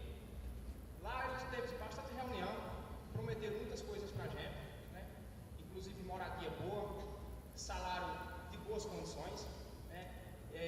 Segurança no trabalho, saúde. A gente ia ter tudo quando a gente chegasse aqui. Só que quando a gente chegou aqui, a gente achou tudo o contrário. Quando cheguei aqui, aí vi uma coisa diferente. Então não está do jeito que eles combinaram, mas também segurei, né? Devagarzinho, vendo eles sofrendo e reclamando a nós. Mas nós não tem culpa, né? Nós também estamos sendo enganados. Meu nome é Carlita, eu sou diretora da FERAESP e a gente tem assim um trabalho aí no estado todo como migrante. Recebemos uma denúncia através de companheiros que procuram nós e nós estamos aqui para ajudar naquilo que for preciso. Nós trabalhamos da seguinte forma: nós fazemos com vocês, tá? Nós não vamos fazer nada para vocês cada um faz por si. Agora com vocês nós vamos fazer junto, tá certo? A partir deste momento agora, ninguém assina nada, não quero ninguém mexendo com bebida de álcool. Então, quando a gente começa uma luta, nós estamos em luta. Isso quer dizer, o foco nosso é atingir o objetivo de regularizar salário, de ver questão de produção, enfim, tudo aquilo que a gente vai estar conversando, tá? Agora tem uma questão que a gente vai fazer questão de apurar. Porque no pouco Zomerite que eu vi de vocês, os preços que estão naquela câmera, não tem um outro nome para a gente dar. Porque eu levei aqui uma...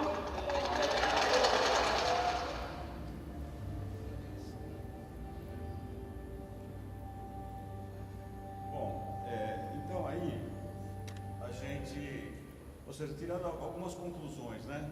O cara fala assim, não, essa greve ela tem sentido, por quê? Porque o preço que eles estão pagando pela metragem da cana, na época, em 2012, era 10 centavos.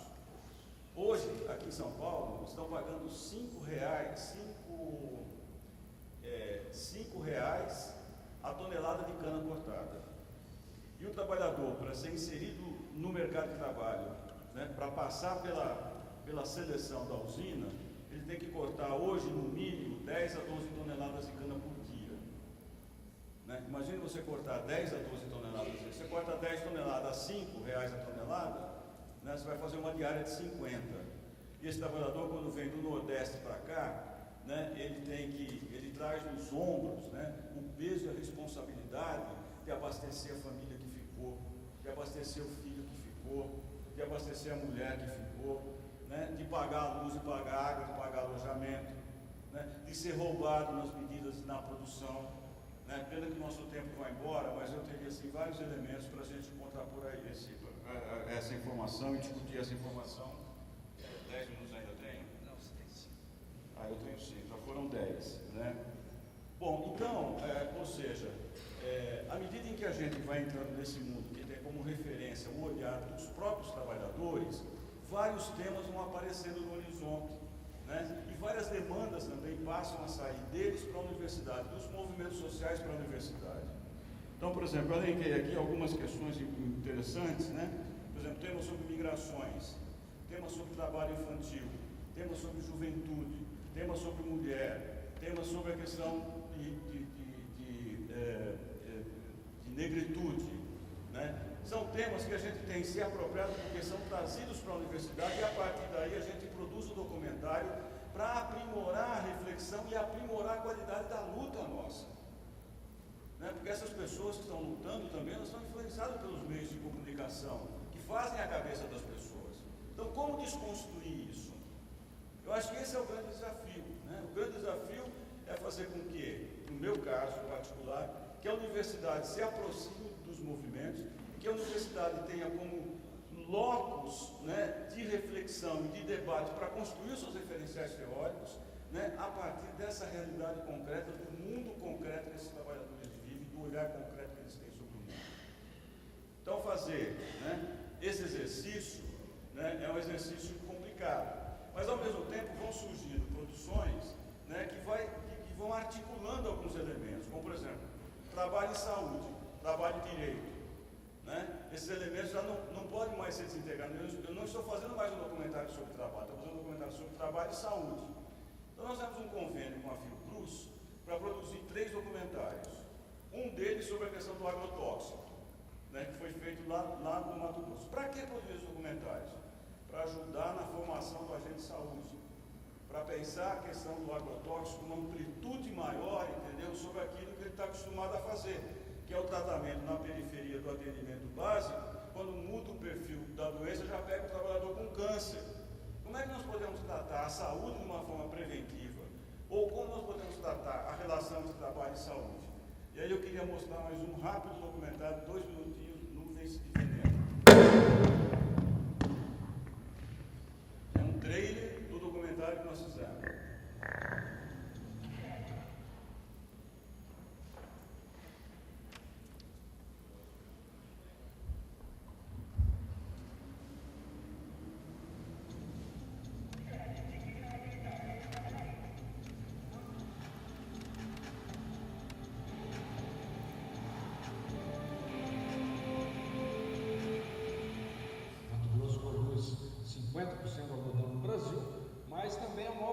Soja, o maior produtor de milho, o maior produtor de gado, são 27 milhões de cabeças de gado, mas também é o maior consumidor, que a gente chama assim, dos agroquímicos. Que agroquímicos são esses?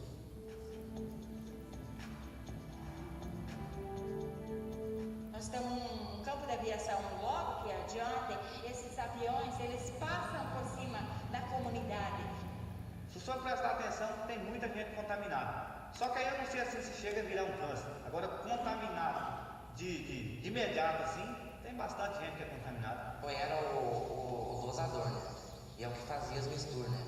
E daí tinha o meu irmão que passava. Só que nem eu falei, na primeira semana, para misturar a banheira, eu tinha máscara, eu tinha EPI. Depois que acabou, eu fazia sem máscara, sem nada. Aí está comprovado que é uma intoxicação generalizada no corpo da pessoa. A tecnologia tem se preocupado muito com a pesquisa de produzir novos grãos, novas variedades, novas espécies para gerar mais produção, mais volume, né? E a saúde tem ficado para trás.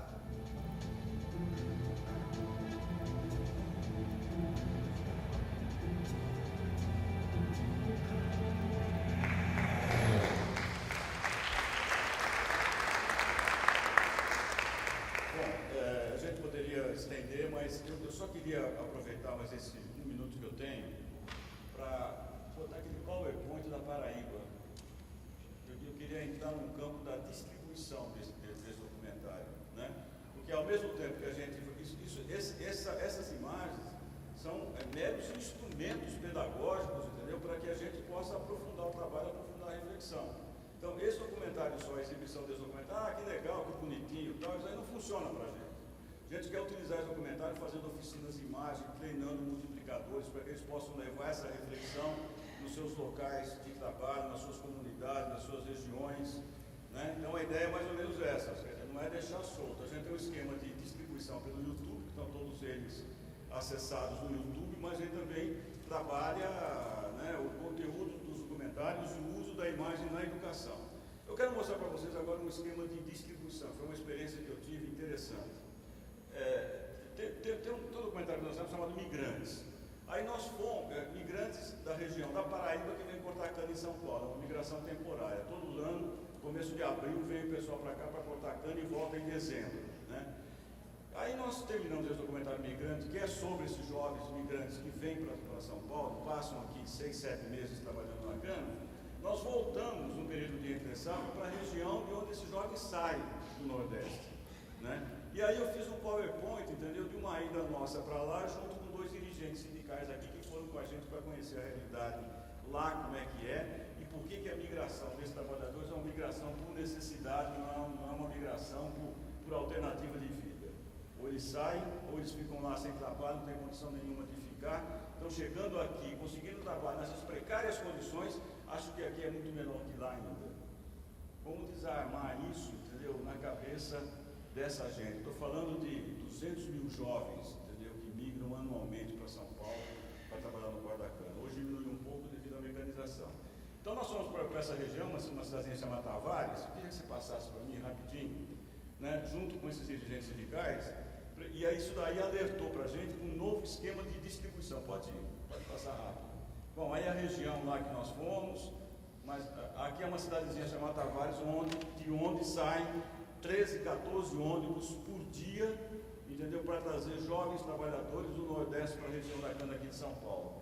Essa é uma feira, nós vamos visitar a feira, né? E na feira, para surpresa minha, eu morei 12 anos na Paraíba, trabalhei na Universidade Federal da Paraíba, conheço as feiras do Nordeste. E essa feira, particularmente, foi uma surpresa para mim. Eu vou explicar por quê. Não é por essas imagens, mas é por essa imagem que vai aparecer agora. Primeiro, essa imagem é uma padaria antes de chegar na cidade. O cara lá com uma banquinha vendendo CDs e DVDs da vida, que tinha de tudo lá, né? Isso me chamou a atenção. Aí na feira me chamou mais atenção essa barraca. Essa barraca era um cara, um ex-cortador de cana, que acumulou um dinheirinho aqui, aprendeu informática, entrou pelos circuitos da feira para fazer pirataria e vender nesse tabuleiro aí. Tem uma coleção de filmes, de imagens, vende de tudo, né? Essa barraca me chamou a atenção porque eu trabalho com isso, né? Parei e comecei a conversar com ele. Falei assim, olha, tem um filme aqui chamado Migrantes, que é a história de vida dos cortadores que saem daqui para ir trabalhar lá em São Paulo. Ele falou, opa, é a minha história, deixa eu ver esse material. Aí eu dei para ele, ele viu o material e falou assim, posso gravar e reproduzir? Falei, pode, à vontade. É material público, é da universidade, não vou te cobrar nada, e você bota aí para vender.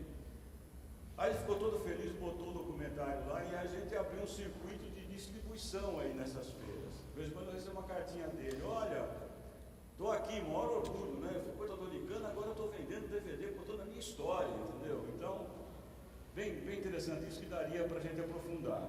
Mas voltando ainda naquela imagem, né, o fato que me chamou mais a atenção foi o seguinte, olha, no dia seguinte eu voltei nessa barraca para conversar com ele. Aí ele falou o seguinte, olha, eu vou te dar um presente. Eu falei, mas que presente você vai me dar? Não, eu vou te dar olha, você escolhe aqui, tem vários documentários, você escolha um, né? Eu falei, olha, pô, é presente, você escolhe e me dê, né? Porque eu não vou escolher o meu presente, você escolhe um filme. Ele falou, mas você gosta, o doutor aí gosta de quê? Eu falei, pode ser um filme, uma tragédia, uma coisa. Eu falei, isso, moço, tem uma tragédia aqui, tem um filme aqui, que as pessoas vêm e pegam, leve esse filme para casa, assiste o filme e começa a chorar, e vem aqui chorando, contar a história do filme para mim. Eu falei, pô, então é esse que eu quero, né? Aí ele falou, tá aqui o filme. Quando eu pego a capa do filme, era um filme sobre Edith Piaf, um filme que estava em cartaz no Rio de Janeiro, aí que tem a revolução da comunicação, um filme que estava em cartaz no Rio de Janeiro, está fazendo os circuitos da feira no Nordeste. Como a gente pode entrar com os nossos documentários, com essa temática do trabalho, da saúde, do trabalhador, da exploração, do capitalismo nesse circuito, para atingir esse público? Senão a gente fica falando aqui pelos pares. Nós temos que encontrar meios e mecanismos para atingir essa população. E aí eu queria parar, porque meu tempo, 15 minutos já foi. Muito bem, parabéns. Bom, tem agora um problema aqui, que é, a gente tem que encerrar aqui às 16 horas, mas eu estou achando que a gente podia abrir mais meia hora, abrir também para perguntas, e aí a gente faz a troca de mesa. Pode ser assim, estou pedindo orientação, pode ser? Posso tocar então? Eu vou usando a minha possibilidade da mesa aqui, vou fazer a primeira pergunta à mesa. Quero até explorar essa questão do Beto Novaes, para quem quiser sentir a vontade a responder, mas eu vou pedir para não responder de pronto. Eu vou pegar mais 3 perguntas, aí eu devolvo, cada um fala 5 minutos. Tudo bem? Então a minha questão é o seguinte: os sindicatos que têm uma enorme estrutura no Brasil, o Sergião mostrou, desde os jornais, dos profissionais empregados, e eu queria fundir essa imagem do Sergião com o que o Beto estava falando agora, ou também o Caio mostrou, que é essa questão do audiovisual hoje. E aí eu queria fundir numa plataforma que se chama internet. Por que não tem um cluster sério, profissional, de alta qualidade na internet? As pessoas ficam falando de televisão e a molecada, os jovens, o filho do trabalhador, ele está cada vez menos em cima dessa coisa, que é importante, mas tem perdido força em relação a isso. Então eu não entendo por que a comunicação não trabalha com qualidade, porque sem qualidade eu já faço.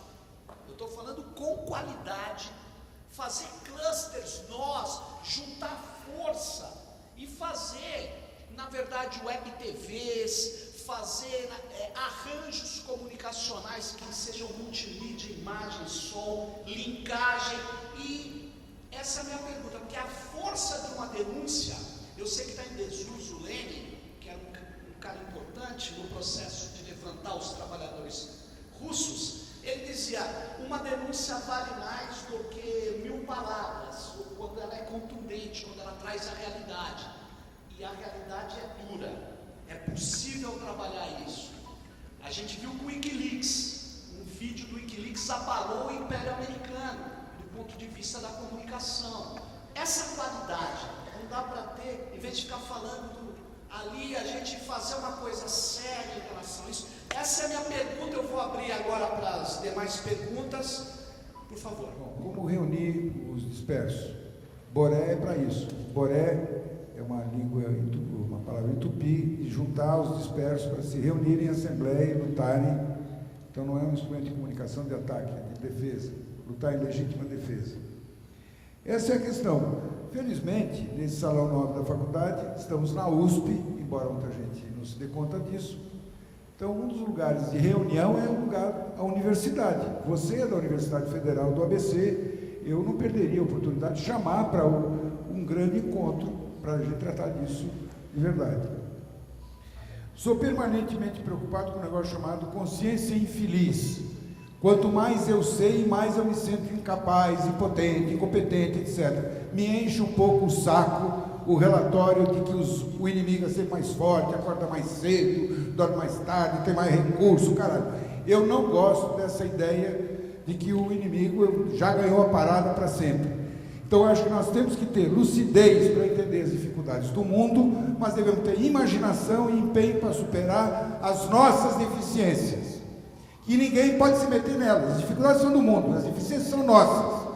Então, eu proponho reunir as nossas fraquezas no ambiente universitário, seja a USP, seja a Federal do ABC, para, no caso concreto, reunir as forças, a começar das pessoas e instituições que estão aqui, para estimular e qualificar os profissionais que já se dedicam à imprensa sindical dos trabalhadores. Pode ser o Encontro Paulista, seminários temáticos, entrevistas coletivas, trabalhar a ideia do prêmio Audálio Dantas, estimulando, tomando como tema essa questão, enfim. Demência, perguntaram uma vez para o Napoleão o que era demência. Ele disse, demência é a desproporção entre propósitos e meios. Isso é demência. Pensar grande não é demente. Eu proponho ao movimento sindical, os trabalhadores, suas entidades que têm décadas, que têm recursos, que remunerem, pelo menos, como pagam aos advogados, aos médicos e aos dentistas. No caso brasileiro, não foi falta de gente, nem jornalista, nem artista à disposição do movimento sindical para desenvolver uma comunicação competente. É que se pagam salários em que o sujeito não consegue se estabilizar a serviço da classe trabalhadora. Então era assim, quanto é que você quer receber? Me disse o sindicato dos têxteis. Eu falei, tanto quanto ganha o dentista. Ótimo. Acontece que o cara dá um plantão de 3 horas, eu trabalhava 10. Quando chegou no final do mês, fala, pô, mas é por hora, meu amigo, eu tenho o oferecer mercadoria por hora. E depois você avalia.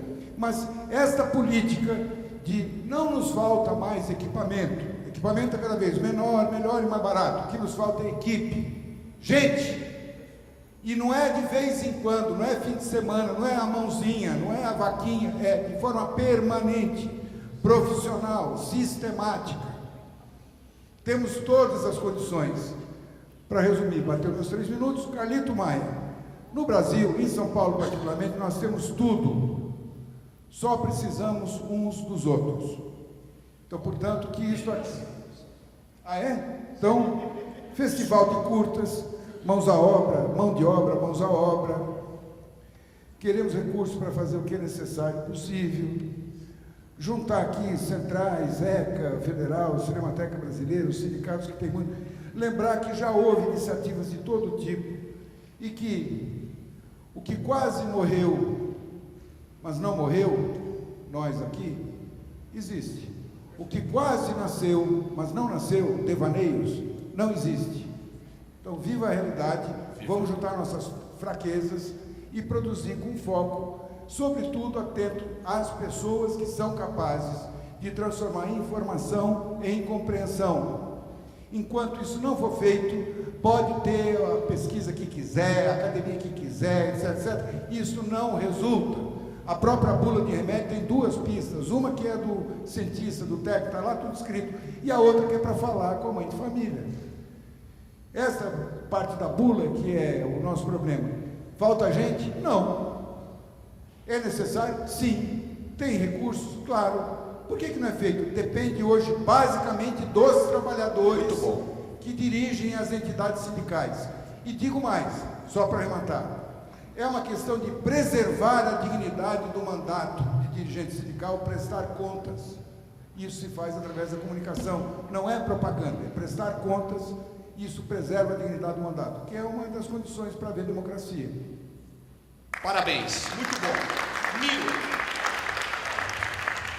Bom, pessoal, belíssimas questões, 8 pessoas falaram, várias questões que essas 8 pessoas apresentaram. Eu vou ficar só em 3 que foram apresentadas aqui, tudo bem?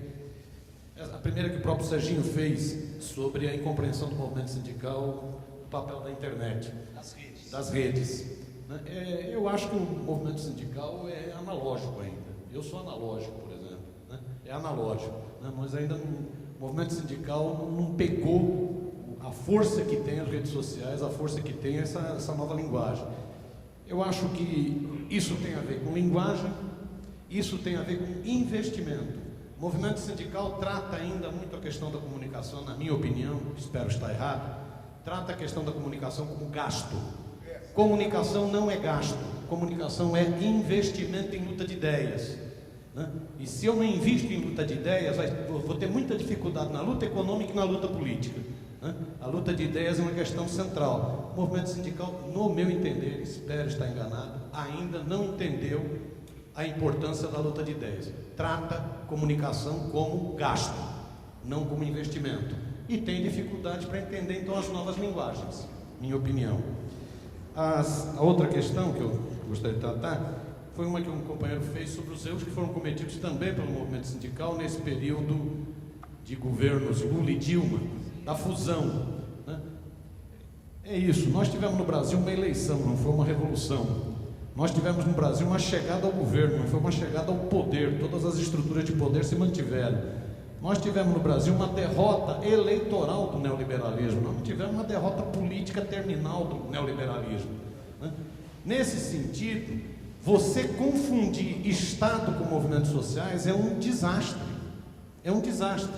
E eu acho que nós padecemos um pouco dessa dificuldade. Foi a primeira experiência no Brasil de um governo oriundo do próprio movimento social, foi a primeira experiência, e eu acho que a gente incorreu em 2 extremos perigosos. Um extremo que é a passividade bovina. Já que esse governo fomos nós que elegemos, tudo que ele falar está certo. E o outro extremo foi o voluntarismo, também de achar o seguinte, já que elegemos é a Revolução Socialista. Não era nem Revolução Socialista e nem passividade bovina. Eu acho que tinha que encontrar o meio termo que combinasse a autonomia dos movimentos sociais, pressão permanente e inteligência política para não fazer o jogo do inimigo também. Isso nós vamos aprendendo, né? E a última questão que foi levantada, das várias questões que o Fajardo levantou, da unificação do movimento sindical. O Jarbas Passarinho disse que a esquerda só se unificava na cadeia. Eu acho que nós vamos ter uma situação agora que não é cadeia, mas que vai ser bastante próxima. Diz um grande estudioso da implantação do neoliberalismo na Europa, um sujeito chamado Perry Anderson, diz que neoliberalismo não combina com democracia. Neoliberalismo precisa ser contundente contra as liberdades, né? Então, por isso que começou já batendo na EBC, na Empresa Brasil de Comunicação, por isso que começou retirando a merreca de grana que tinha para blogs e sites progressistas, por isso que começou atacando o Ministério da Cultura e por isso que vai atacar o movimento sindical. Vai atacar o movimento sindical. E eu tenho para mim, inclusive, que vai atacar na parte mais doída, que é a asfixia financeira. Vai, atochar o movimento sindical. Se isso é real, espero que o movimento social brasileiro, a esquerda social e política brasileira, aprenda que ou enfrenta o poderio da mídia ou será dizimada. Ou se unifica mais ou será dizimada. Espero que aprenda. Vamos ver, a vida vai dizer. Renata, vamos lá.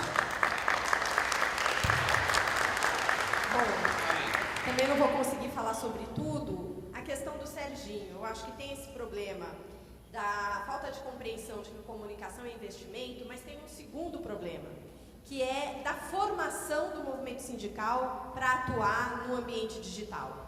Porque nós temos no movimento sindical, no Brasil, uma geração analógica, né? Que somos nós todos aqui, ou quase todos, talvez, Caio não. O Serginho é da geração analógica, mas ele é um imigrante. Então, nós temos que fazer formação, porque também não adianta ser voluntarista, não adianta ser cada sindicato achando o seguinte, bom, para entrar no mundo digital, eu tenho que gastar dinheiro para fazer um aplicativo do meu sindicato para a internet. Aplicativo para fazer o quê? Eu pergunto. Eu sou jornalista de entidade sindical. A minha entidade sindical, da qual eu sou funcionária, queria fazer um aplicativo. E eu falei, mas com qual funcionalidade? Para quê? Então não tem sentido. O aplicativo gasta espaço, não tem sentido. Então tem que entender como atuar no mundo sindical. Sobre a questão da distribuição de conteúdos.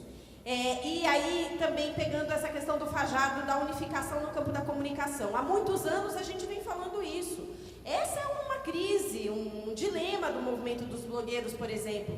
Como que a gente potencializa, como que a gente cria um nó, como que a gente cria um hub, como que a gente... É difícil, gente, não é tão simples assim, porque isso não é por decreto, então agora vamos botar todo mundo sobre o mesmo guarda-chuva e está resolvido.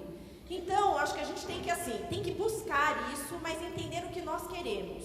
No caso das distribuições de conteúdos audiovisuais, eu acho que a gente tinha que pensar, por exemplo, por que a gente não pode desenvolver, e aí isso acho que talvez seja até mais fácil, uma plataforma para, como se fosse um over the top, para os nossos conteúdos audiovisuais, de tantas produtoras independentes, de tantas ONGs, o Ginga, que entrar no set-top box, né, teria uma plataforma construída pelo Ministério da Cultura só para distribuir o audiovisual brasileiro.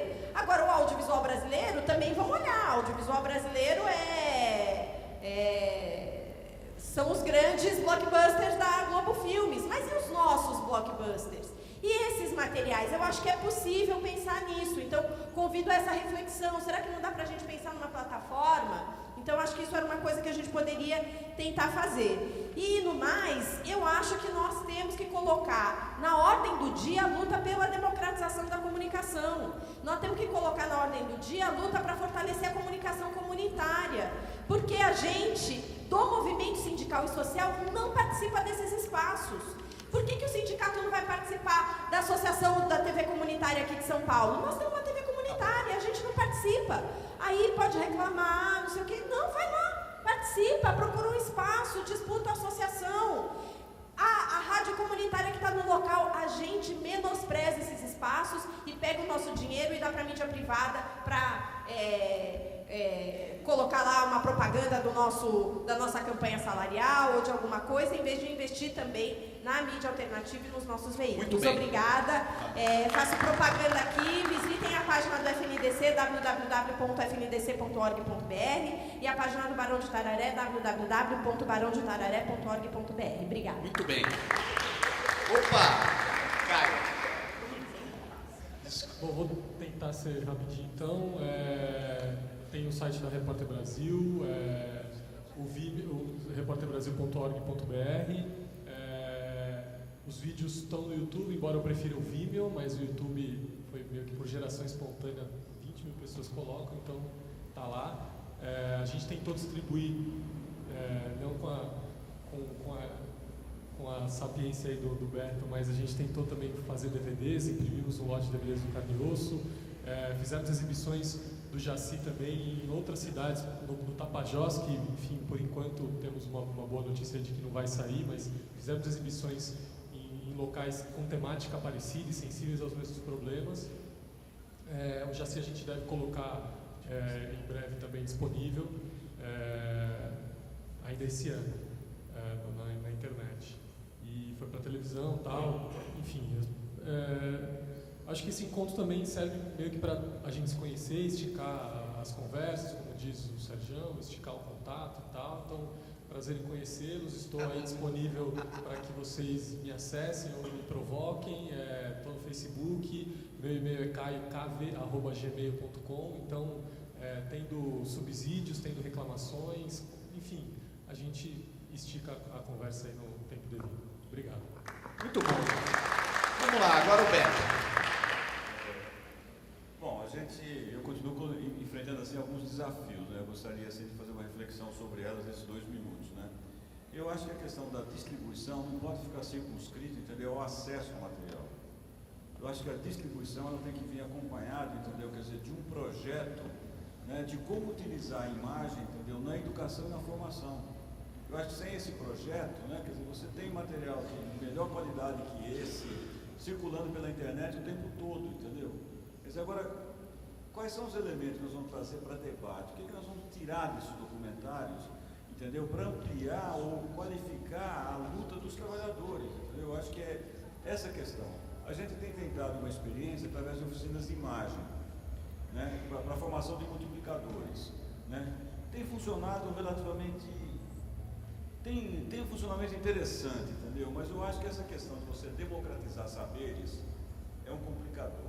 Não é pela forma de fazer, mas pelo conteúdo. Quando você democratiza saber, você democratiza acesso à autoridade, né? Não sei se eu estou me fazendo entender, né? Ou seja, na área sindical, a experiência que eu tive, Sindicato de Trabalhadores Rurais, né? O presidente do sindicato, ele se reproduz por um saber específico da lei que ele tem. Isso ele não reparte, ele coloca em xeque o cargo dele.